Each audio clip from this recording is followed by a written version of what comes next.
What's going on, everybody? Applersky back with part two of my campaign deep dive for Black Ops 6. And sorry for the delay. I had some editing problems. Kind of had to redo it, and ended up having. I'm doing a part three as well, but that one's already edited, and I'm gonna upload them at the same time. So appreciate the patience.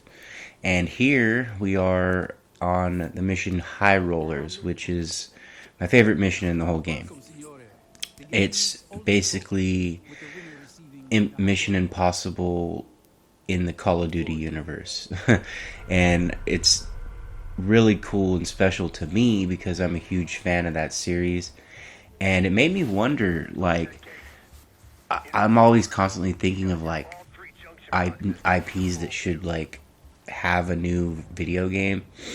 And I mean, we had like one Mission Impossible game on like N64, and it wasn't very good.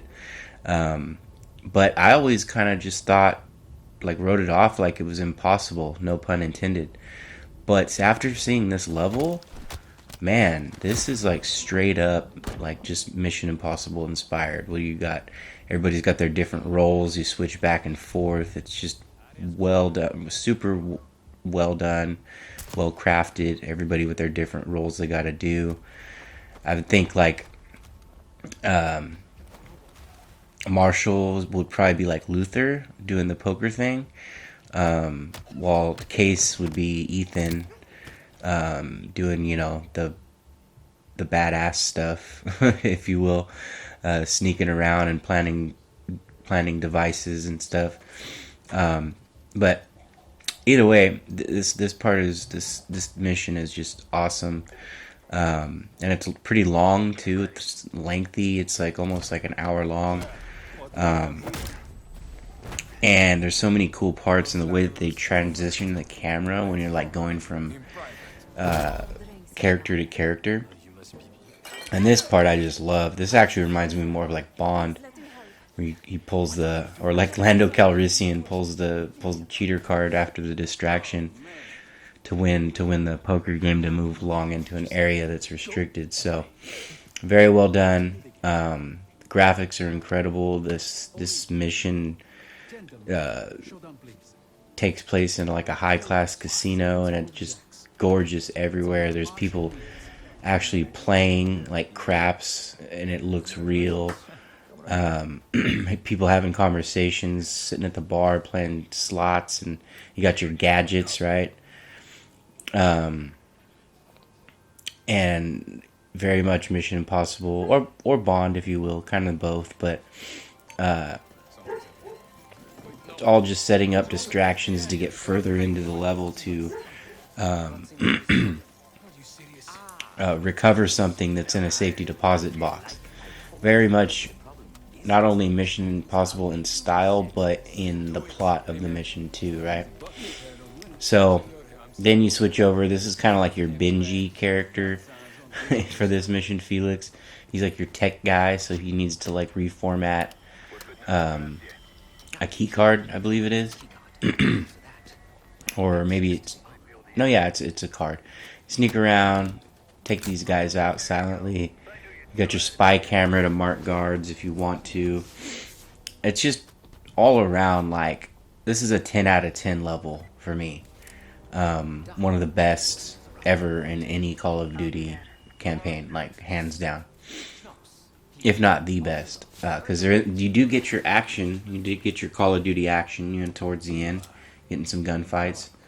But just look at these transitions, just so good. I'm telling you, I can't stress it enough. It looks straight at the scene out of a Mission Impossible movie. And if you guys aren't fans, it is what it is. Not everybody likes the same thing, but Raven Software doing this campaign actually surprised me. I thought Treyarch did it. Then I found out recently that Raven did it, and Raven is actually one of my all-time favorite developers, and they just been stuck handcuffs on with Activision working on Call of Duty. So if I would have to choose somebody to make a Mission Impossible game, it would definitely be Ravensoft, because they've already done it in this level, but I don't think they'll ever be able to break away from Call of Duty. But I mean, one can hope. So now we've blown up the vault as Sev, and then we get into a little gunfight, a little gun battle here. Push out a payload for these dudes, and then we're gonna switch back to Case after this. Boom. Love the particle effects in this game too. It's just outstanding. And a little lockpick. Of course, Ethan Hunt would get out of this no problem. And he actually set it up to begin with. So, pretty cool. Oof. Oh, that had to hurt. So now we're gonna go assist the team. Take out some of these guards silently. Make sure they're dead. I just love the takedowns. Can't get enough of them.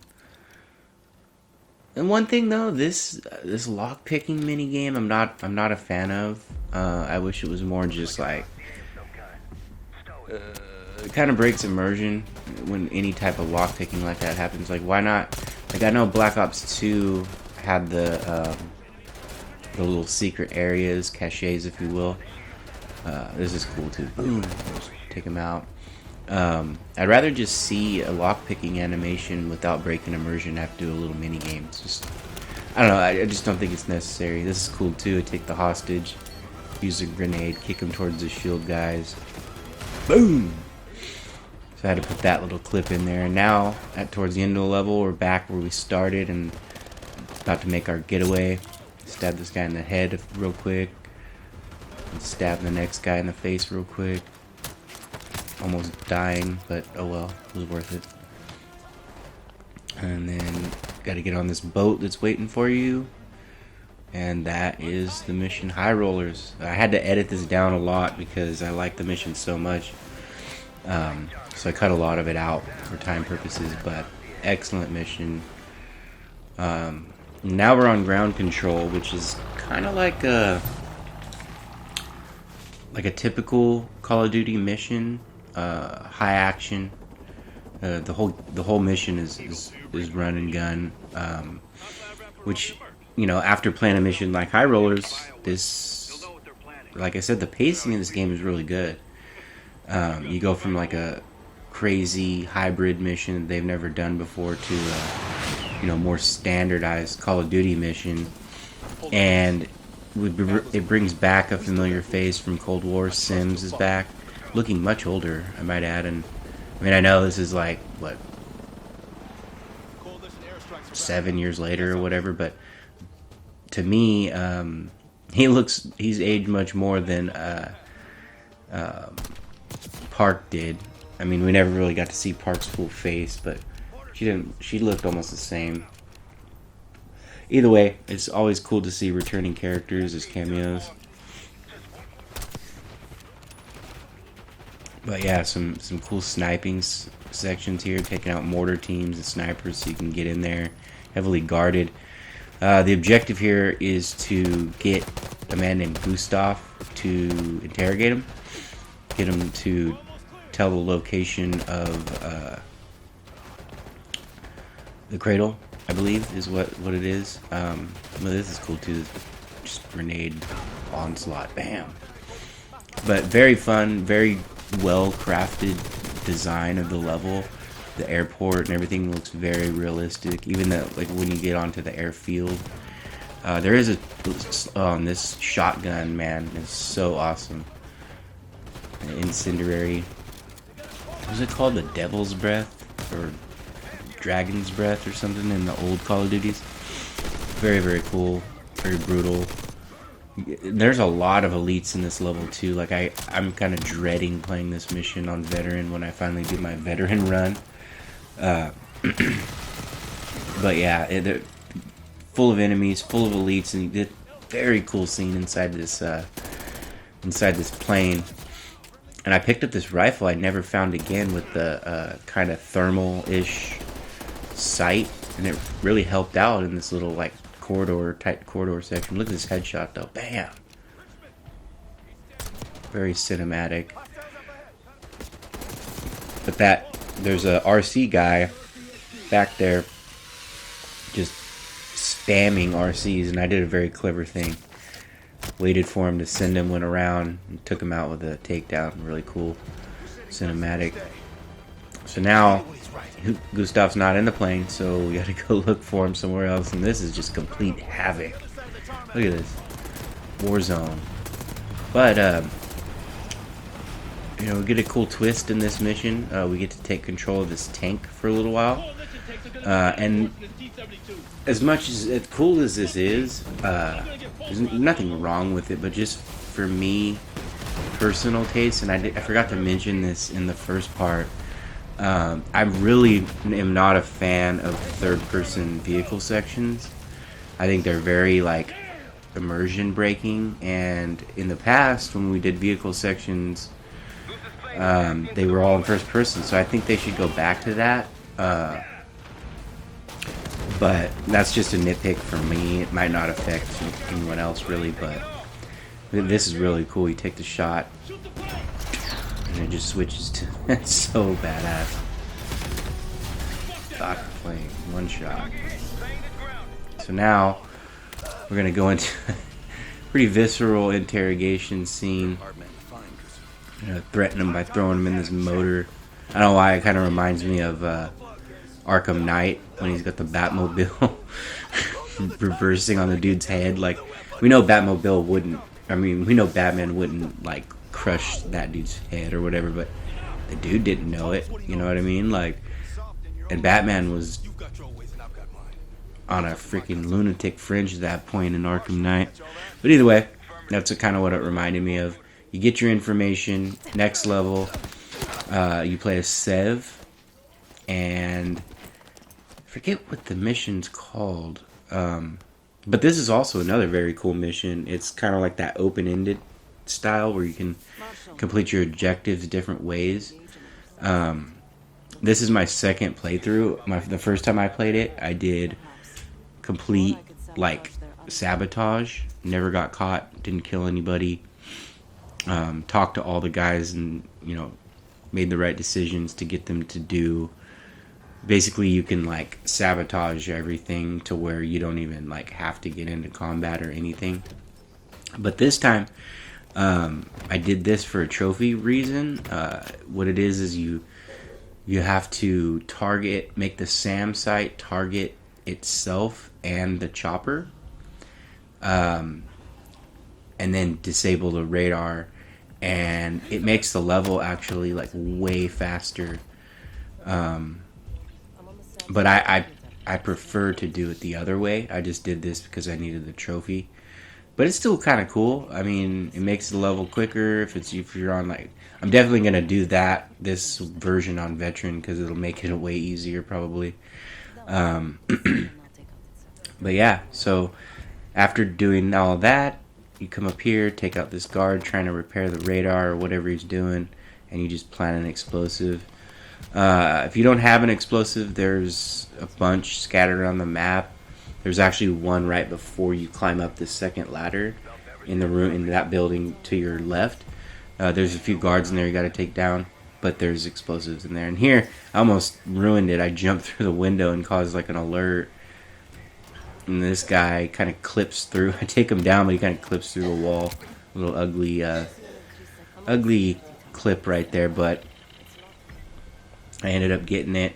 And from here, it's gonna find Jane in the basically confirming her involvement with Pantheon. But see, like Marshall, nobody knew she was on site, so kind of like throws Marshall for a loop. That's his friend. I think they were like lovers at one time, I'm pretty sure. So now we're going to try to extract her out of there. And after this little cutscene, you'll know if you got the achievement or trophy. If you did it correctly. It's going to show the helicopter come in, And then you play as Case on the gunner, which is actually really fun. You know, kind of it has that old school Call of Duty feeling. There's been many times where you take control while you're in a chopper and use the machine gun, minigun. But with these modern graphics, I mean, it just looks ridiculous. But yeah, once you come over, you're gonna come to a point where you like are right about to enter like the base's airspace, and you'll notice the SAM site, the helicopter's in the air. You'll see the missiles launch from the SAM, and once it hits the chopper, bam, it'll pop the trophy right there, and you see down there the SAM site is gone, right? So from here, we just kind of do some mop up, take out some RPG guys, kind of clear the area to go in on foot. Rappel down into what seems like a impossible, like, I don't know, 3 people taking on this whole base. Bunch of elites in this area too. But hey, they're the best at what they do, so this is cool. Kind of just softened up this guy, use a grenade, weaken his health, run up and do a takedown on him. I think I killed him actually with that grenade, so either way, cool little sequence. This is going into adrenaline mode. I was trying to get my 5 headshots here, which is another trophy. Didn't get it here. I ended up getting it like in the last mission, but it's still fun to do that, get that slow-mo. And if you do your upgrades, you get a lot longer time back at the safe house. So here we're deep into the cavern here, and of course we get ambush coming up this ladder. How many times has Case been hit in the head? Pistol whipped, punched. So is Jane. But, of course, bam! Marshall and Seb got your back. So, take her in for questioning. And that's the end of part 2. So, very cool selection of missions there. Thanks for your patience on this. I'm gonna upload part 2 and 3 at the same time, so it'll be over after that. And I got a couple more Call of Duty videos planned, and I'm gonna move on to something else. So I hope you guys enjoy this. Thanks for watching, and if you're new, consider subscribing. Every subscriber counts, and it has really become a community, and I'm really enjoying that. So thanks all you guys for watching, and I'll see you guys on the next one, part 3. Applerski out.